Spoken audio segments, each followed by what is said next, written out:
natin, nagdala ng mga maibibigay para sa lahat, sharing Panginoon. Thank you, Lord. At hinipon yung puso ng bawat isa, Panginoon, upang Lord na matutunan namin, Panginoon, muli ang openness para sa lahat, ang maging togetherness, ang maging closeness, Panginoon. Kung ano kami dati noon, kami, Panginoon, ay maliliit pa lang, nagsimula, Panginoon, kay Tatay Isto. Panginoon, salamat, O Lord, nandito na sila, na malalaki na sila, Lord. Naiyak man ako, Lord, pero kasi natutuwa ako.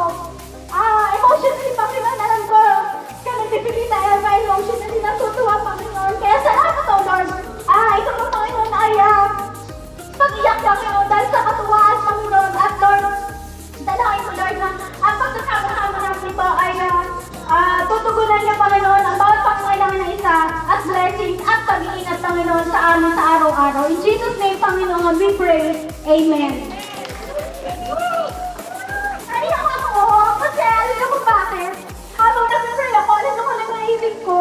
Si Tatay Gusto niyo kasi Nanay Pilisa. Mga pinsan ko, naalala niyo yan. Yung mga dart namin. Yung mga pagka-dart namin, 5 pesos sa, di ba? Sa pupito ano. Tita Emma, so nakakaiyak lang na nakakatuwa. Sobrang naisip ko lang talaga sila. Yung pinanggalingan natin. Kaya thank you sa lahat. Yes, nagawa natin to. Yay! So pag nagsisara tayo, sabi ko hingi tayo ng message kay Tita Eva, ayaw. So kung ayaw, kung ano ba kami gustong magsalita para sa lahat yung mga titas and titos natin na alam yun na nakakatuwa na nandito na naman tayo. Kahit wala na sinatatayo sa Nanay Pilisa, at least andito tayo kasama yung mga chikiting natin, di ba? Yes, sana ito every year. Para yung closeness ng family hindi mawala. Tama? Ang kagandahan sa atin hanggang ngayon, buo pa rin yung samahan, mga reperak lang. Isulat ng araw, maliit pa. Talagang hindi mo siya kilala eh. Ngayon nga lang, nagpangipangita ulit kayo na meron ng maliliit na naman dumisibo. Salamat naman sa Diyos at let's enjoy the fun. Magandang hari sa inyong lahat.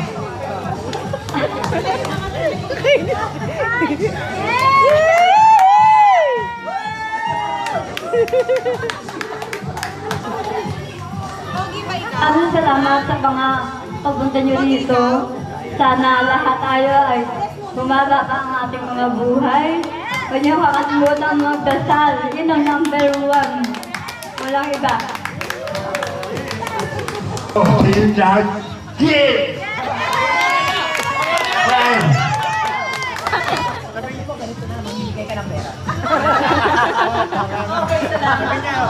Mga pamangkin ko na malalaki na ngayon.